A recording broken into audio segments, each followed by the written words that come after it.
Most of the great cities in the world are tourist meccas, drawing hordes of visitors, getting written up in travel magazines and being featured on a number of television shows as a backdrop to the storyline.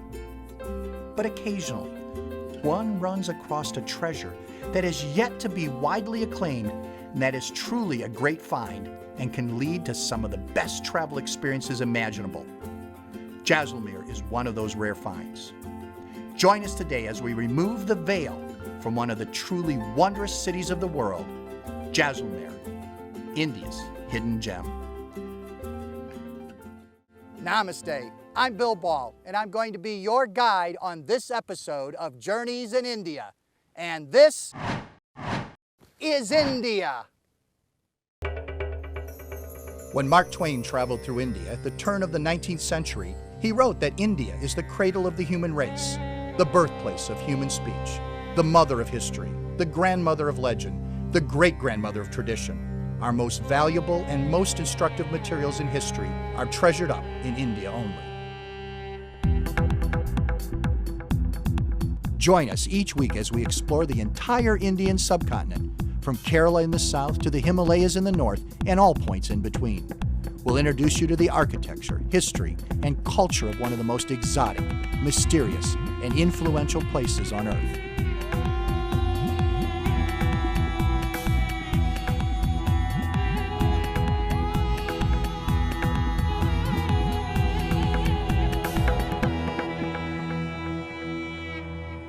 Journeys in India. Well, we've got an adventure and a half for you today. We're going to visit the city of Jaisalmer, the only living fortified city in all of India. And then it's to the Thar Desert. We're going to learn how the people and the wildlife live in what seems an insurmountable odds. And finally, we're going to learn to cook a couple of Rajasthani dishes. So it's time, so let's get going.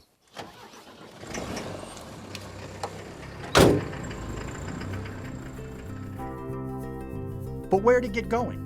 Jaisalmer doesn't make it on all or even many tourist itineraries, which quite frankly is a shame.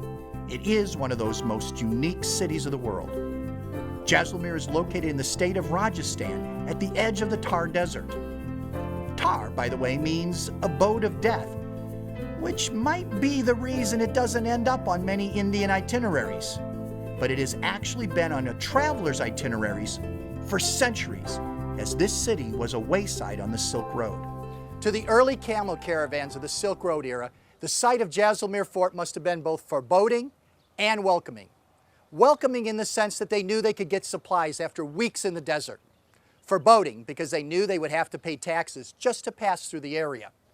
But in either case, this was the first step in foreigners visiting this magnificent city.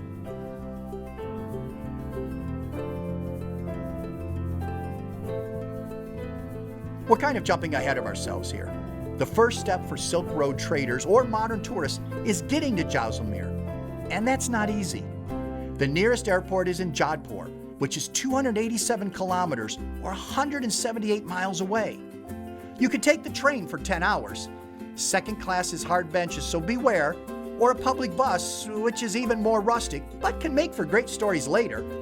Or best of all, hire a driver as we did.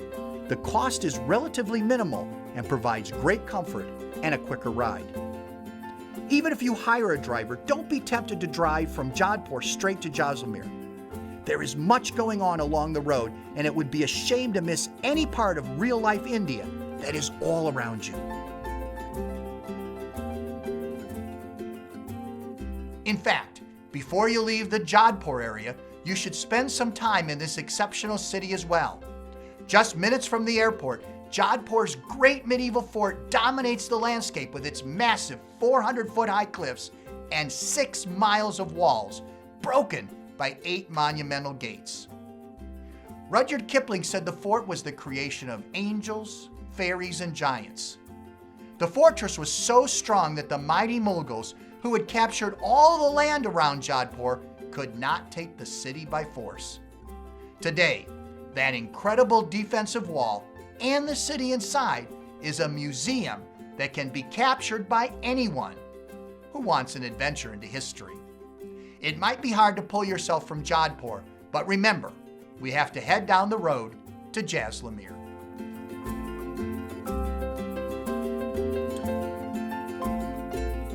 Local markets spring up in many of the small villages that are located strategically on this lifeline of commerce, once called the Silk Road and now simply the highway. These little markets carry a wide range of goods to cover the needs of both village dwellers and the nearby farmers. Talking of farmers, the markets have every kind of locally grown produce fresh off the vine, tree, or bush. From cucumbers to mangoes to gunda, a Rajasthani specialty, to eggplant or bringal as it is known here. The market may not look fancy, but the shoppers are fussy and only the best, freshest produce is sold. Markets aren't the only reason to take your time following the road to Jaisalmer. Probably the best reason to slow down is to people watch. Rajasthan is a diverse mix of people, and nowhere is that more evident than here. Tribes, ethnic groups, city folk, and farmers all mix, creating the colorful fabric of life that is India. The last reason for stopping is the oldest, to buy something unique. I can't pass up on an opportunity to own an art piece or an artifact that adds a little spice to my collection.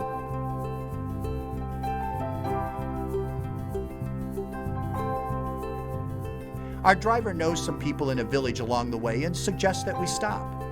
This is one of the joys of traveling with a tour group or with a professional guide: interaction with the locals. What I didn't expect was to become part of the village so quickly. One of the huts had some structural damage and had to be fixed. Another hand to lift the roof was needed, so I joined in. I guess it's always good to have a fallback career. This little village was planning a special event, a wedding, and this is the blushing bride-to-be.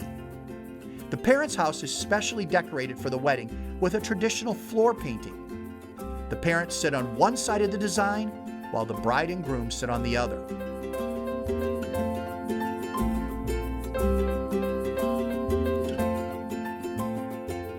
To visit a Rajput village and be part of their lives, if only briefly, is a privilege and should not be taken lightly. If you get a chance to visit a traditional village, always ask for permission before entering huts or photographing the people. Most welcome you like a long-lost friend or even family. This is what travel is all about: connections. I was invited inside the guest house to take a look at its construction. Like many of the homes in the village, the walls are half clay and half manure, with sticks and straws used as a binding material. Surprisingly sturdy, waterproof, and cool, I was half thinking of staying until I realized that dinner, lunch, and even breakfast would be millet, their main crop. My very carnivorous stomach wasn't really excited about that.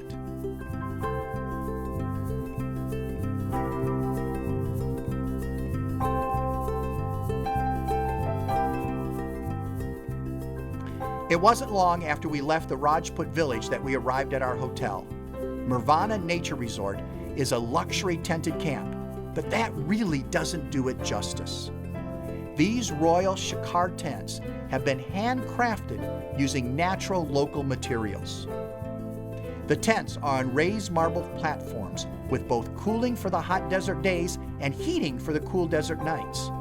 They have private bathrooms and 24-hour hot and cold water and electricity. The luxury doesn't end there.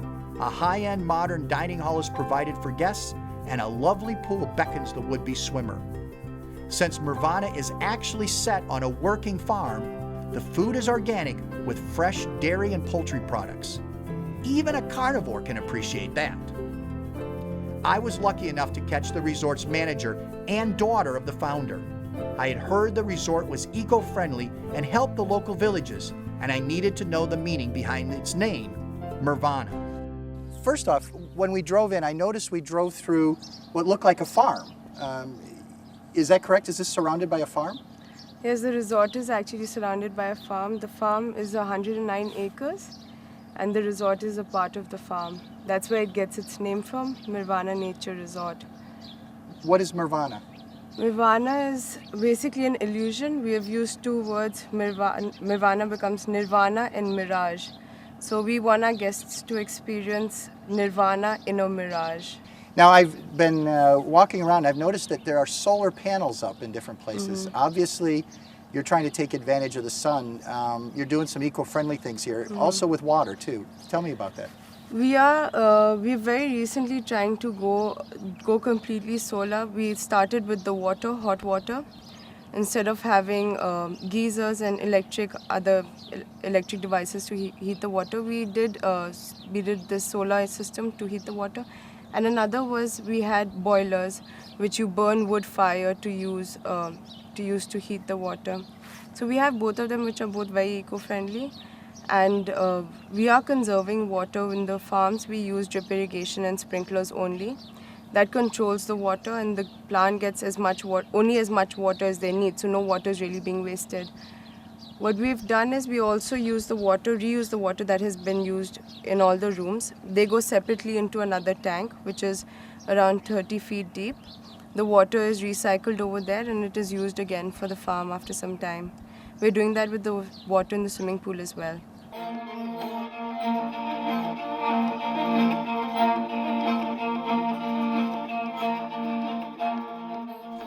I only had one thing left for the day, get some shut-eye. Tomorrow would be a very full day exploring Jaisalmer and the desert around us. My local guide told me that we had something special to see before we entered the great city walls. I was beginning to wonder if I would ever get to Jaisalmer, but boy was I glad I listened and took the short detour. I have seen a lot in my travels around the world, but this is something not to be missed. First of all, let me tell you what this is. It is called the Jaisalmer tank. Located about a half a mile from the fort, it played primarily the most vital role in the life of the city. This natural depression was dammed to collect and save every valuable raindrop. Remember, we are in a hot, dry desert, and water is what makes or breaks a city here. Until 1965, this lake was the town's main source of water, and ladies in lovely saris would come twice a day, morning and afternoon, to fetch water. The Jaisalmer tank is named for the far-sighted ruler, Marawaho Jaisalmer, who in 1367 built it for the town. Not to say he and his family didn't use it too. He constructed a special balcony over the lake so he could have boat rides during the monsoon season. Hey, why let water go to waste? Because of the importance of water, along the banks of the tank are several temples, mostly dedicated to Vishnu and Lord Shiva. This temple, for instance, is for Shiva. The worshippers ring the bell to awaken the gods before entering the inner sanctum. Here, prayers and meditation are the order of the day. The entrance gate for the temple area has a very interesting story attached to it. This gate, known as the Tilan Gate, was named for a famous court dancer and concubine. She was able to save a small fortune by, it was said, using her charm and expressive dances for the Maharaja. She used some of the money to construct a gate to the tank. The queens of the court were furious that a dancer, who was equated with the lower classes, would have paid for a gate that royalty had to cross. The ladies of the court pressured. The Maharaja ordered its destruction. But Tilan was not to be outdone by the queens. She consulted the holy men, or Brahmins, who gave her a solution. Put a statue of Vishnu on the top of the gateway, and it couldn't be torn down. She did, and the gate remains to this day. I know what you're thinking. Pretty cool architecture. Nice historic site with a fascinating tale of a court dancer. But with the buildup I gave it, there has to be more. Well, there is. The tank has a large, well, more like gigantic, population of catfish. They are unbelievable in numbers, size, and voracious appetite. Feeding them is considered good luck, so I should be set for the rest of the trip. These fish are really something.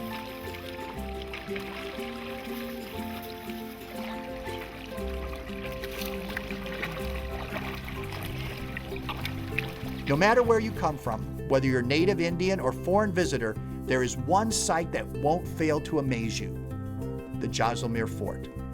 The statistics alone will astound you. It stands 250 feet above the surrounding country, with 99 stone bastions rising 30+ feet above the hill, built out of solid blocks of stone. It is the second oldest fort in Rajasthan.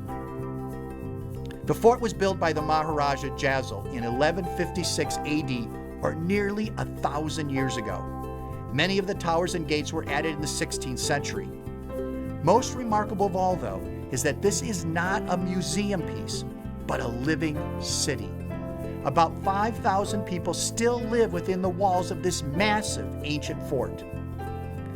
That has its pluses and minuses. To many historians and preservationists, this is a big problem. The fort, which had stood fierce desert winds and scorching summer temperatures for 1,000 years, has begun to shift and in some places crumble over the last 20 years. Many people blame it on the sewage system, which leaks water into the fort's foundations. Increased tourism has accelerated this problem with the water use of hotels, restaurants, and shops. These tourist-oriented businesses add nearly 50,000 gallons of water to the already overburdened system. The sewer system may not be the only factor weakening the walls. Climate change has actually increased the amount of rainfall in this area. 1,000 years ago, the Thar Desert averaged less than 10 inches of rain a year. Today, it is not unusual to get 2 or 3 times that much rain. The need for immediate renovation, though, became crystal clear in 2001 when a 7.7 magnitude earthquake hit 200 miles away, cracking the walls in many buildings. The slow decline became an emergency in 2009 when another earthquake hit the region. Though the fort has its challenges, it is a marvel. According to an Indian epic poem, a mystic told Jaisal to build here since the Hindu deity Krishna had blessed the location.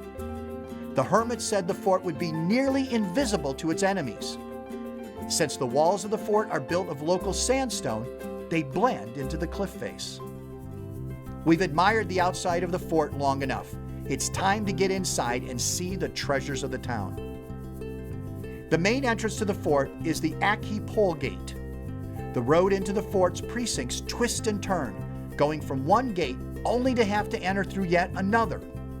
The multiple gates stand testament to the fortified nature of this town. Many bloody battles were fought along these walls, most notably with the invading Mughals. The first major monument upon entering the inner gates are a series of Jain temples. These temples were built by the very rich and influential Jain community.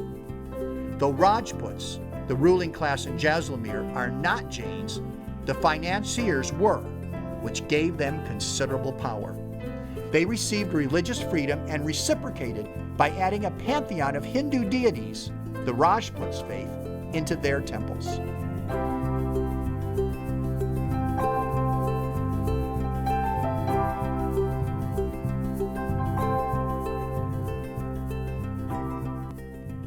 You do not have to understand the intricacies of the Jain religion to admire the craftsmanship of the temples. These stone-carved edifices make an art lover swoon. Living and working in one of the only inhabited ancient forts in the world can be gratifying in being able to see these incredible monuments like the Jain temples every day. But it also has its challenges.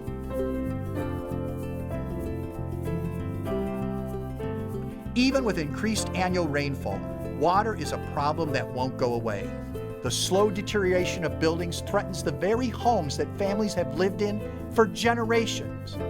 And the city's isolation, what made the city prosper during the Silk Road days and what makes it an ideal tourist destination, costs the residents economically.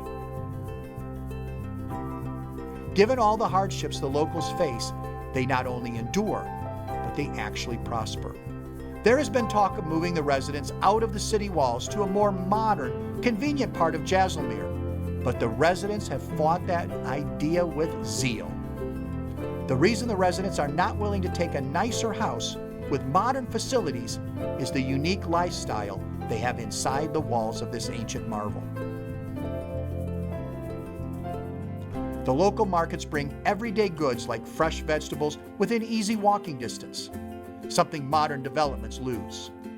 The ambiance and history stored within the walls of the homes and businesses could not be replicated in a suburban-style redevelopment.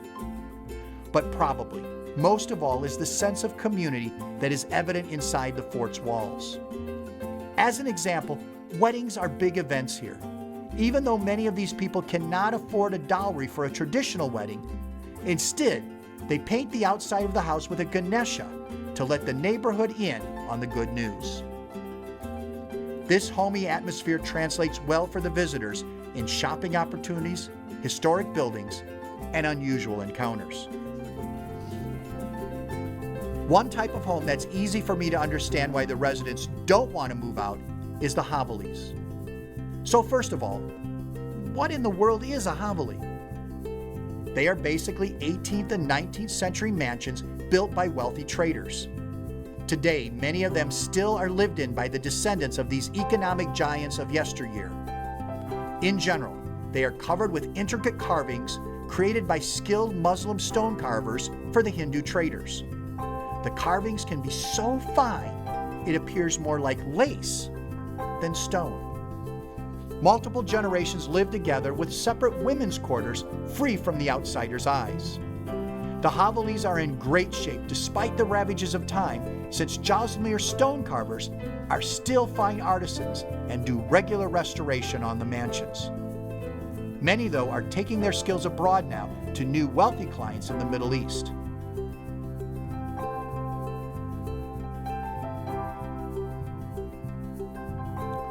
Many of the havelis are open to the public as a way for the family to continue to afford the upkeep.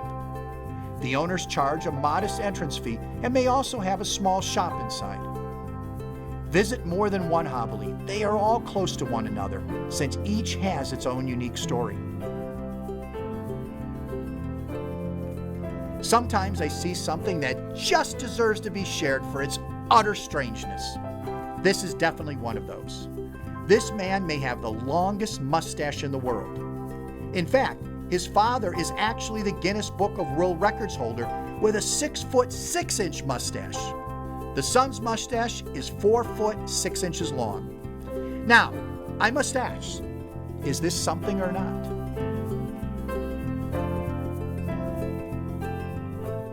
Well, for those of you that are interested, and I know there's a lot of you out there, I'm going to demonstrate the proper way to get on a camel. Now remember, this is done only with professionals, and it should not be tried at home. First, we climb and stretch over the top of the camel, but that's not the hard part. The hard part comes now. Very excited. Yeah. Raise him up. Very excited.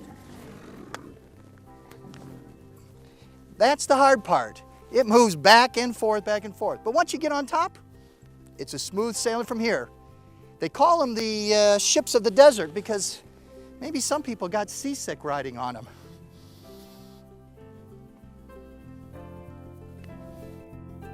There was a reward, though, watching the setting sun from the middle of the Thar Desert.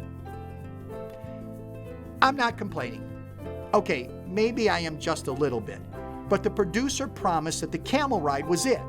All I wanted was a nice meal and downtime. I had already done more than a day's work. But no, one last task, one last shoot. This one while I wait for my dinner. It is a demonstration on how to cook a Rajasthani chicken dish. To begin this fabulous chicken dish, the chef brings oil to a boil. He adds onions, and then the boneless chicken is put in the pot. Then it sits 3 to 4 minutes. The spices are stirred in: red chili, turmeric, coriander, salt, yogurt, and an onion base. Cook for an additional 10 minutes. Add garlic, mix, cover, and finish with 5 more minutes of cooking, and it's ready to eat. When I said we'd have an adventure and a half, boy did I mean it. We started out with a little bit of living history at Jaisalmer Fort, where people still live within the walls of the city. Then it was to the Thar Desert and see how the Rajput people still live out in the desert. And then we went and saw wildlife in what was an inhospitable environment, and yet it still thrives. Finally, we learned to cook Rajasthani style. Let's take a look at some of those highlights.